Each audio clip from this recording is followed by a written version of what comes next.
Muhojirlarga qarshi reydlar yangi bosqichga chiqdi. Bu safar Voronej markazida ommaviy tekshiruv. Muhojirlar va qo'riqchilar o'rtasida ommaviy mushtlashuv sodir bo'ldi. Bu safar Sankt-Peterburgdagi yirik sanoat obyektida. Moskvada kuryerlar ommaviy ravishda ishdan chetlatilmoqda. 15 ming nafar kuryer tizimdan chiqarildi. Muhojirlar farzandlari uchun maktabga kirish endi qiyinlashdi. Moskvada reydlar davomida 170 dan ortiq muhojir qonunbuzar sifatida qo'lga olindi. Barchasiga ma'muriy ish ochildi. Rossiyada muhojirlar uchun 200-250 ming rublli ishlar ochildi. Lekin bu yuqori maosh hamma uchun emas. Rossiyada yangi mamlakatlardan muhojirlar olib kelish rejasi muhokama qilinmoqda, lekin deputatlar bu tashabbusga qarshi chiqmoqda.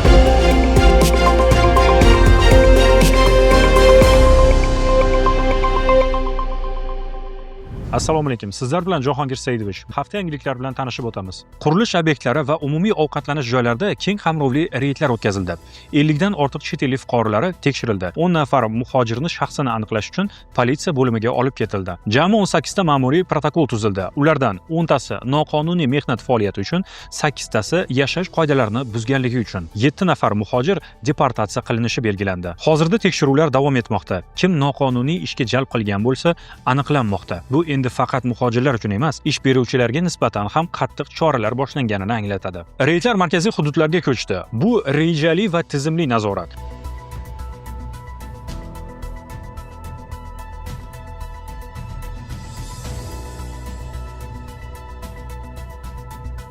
Endi tekshiruvlar chekka hududlarda emas, aholi gavjum joylarda o'tkazilmoqda. 26-mart kuni Chernoy qishlog'idagi non ishlab chiqarish korxonasida reyd o'tkazildi. Natijada 49 nafar chet ellik fuqaro, 3 nafar Rossiya fuqarosi aniqlandi. Barcha muhojirlar politsiya bo'limiga olib ketildi. Tekshiruvda tergov qo'mitasi, politsiya, harbiy komissiyatlar va mahalliy ma'muriyat ishtirok etishdi. Bu rejali kompleksli tekshiruv. Chet elliklarga nisbatan Rossiya Federatsiyasi Ma'muriy kodeksi 18.8 moddasi yashash qoidalarini buzish, ish beruvchiga nisbatan Rossiya Federatsiyasi Jinoyat kodeksi 322-modda noqonuniy muhojirlikni tashkil qilish, korxona faoliyati alohida tekshirilmoqda. Rossiya fuqarolaridan biriga harbiy xizmatga chaqiruv qog'ozi berildi. 2025-yil 1-yanvardan yangi tartib kuchga kirgan. Endilikda qonunbuzarlar maxsus reyestrga kiritiladi. Ma'lumotlar markazlashgan holda saqlanadi. Bu esa nazorat tizimi kuchayganini anglatadi.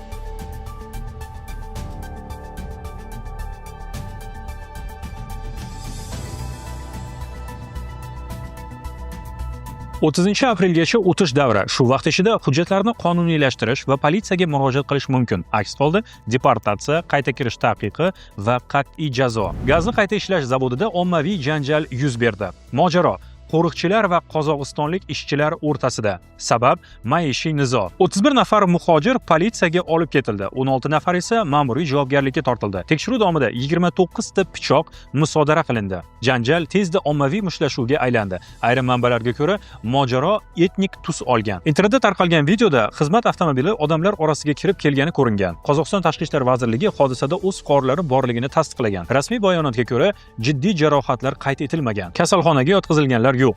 Bosh konsul hodisa joyiga yetib kelgan. Bu holat tasodifiy emas. Avval ham qo'riqchilar va ishchilar o'rtasida ziddiyatlar bo'lgan. Moskva transport bo'yicha vitse-mer Maksim Liksutov ma'lum qildi. 15 ming kuryer standartga mos emas deb ishdan chetlatildi. 2024-yilda yagona Moskva standarti joriy qilingan. Asosiy talablar: tashqi ko'rinish, velosiped holati, sumkada identifikatsiya raqami, xavfsiz haydash qoidalarini bilish. Har bir kuryer raqamli tekshiruv va verifikatsiyadan o'tadi. Kameralar orqali monitoring, aholi shikoyatlari orqali tekshiruv.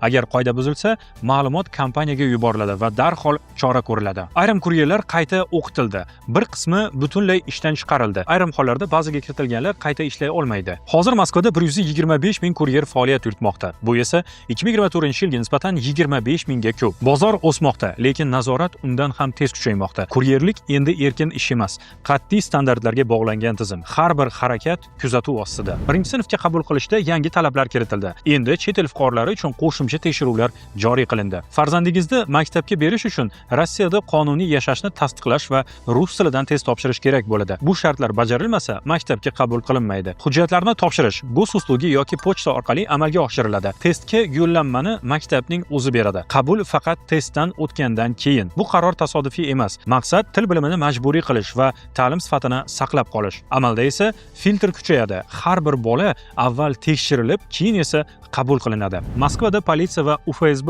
hamkorligida reydlar o'tkazildi. Natijada 170 dan ortiq qonunbuzar aniqlandi. Barchasiga ma'muriy protokollar tuzildi. 29 kishi Rossiya Federatsiyasi KOAP 18.8 moddasi yashash qoidasini buzish, 146 kishi Rossiya Federatsiyasi KOAP 18.10 noqonuniy ishlash, bir kishiga esa Rossiya Federatsiyasi KOAP 19.27 modda yolg'on ma'lumot berish bilan jazolandi. Hozir asosiy e'tibor kim noqonuniy ishga olganiga qaratilgan. Ish beruvchilarga nisbatan ham ma'muriy choralar qo'llaniladi. Rossiyaning 7 ta hududida chet ellik ishchilar uchun yuqori maoshli vakansiyalar ochilgan. Maoshlar 200 mingdan 250 ming rublgacha. Qayerda va qanday ishlar?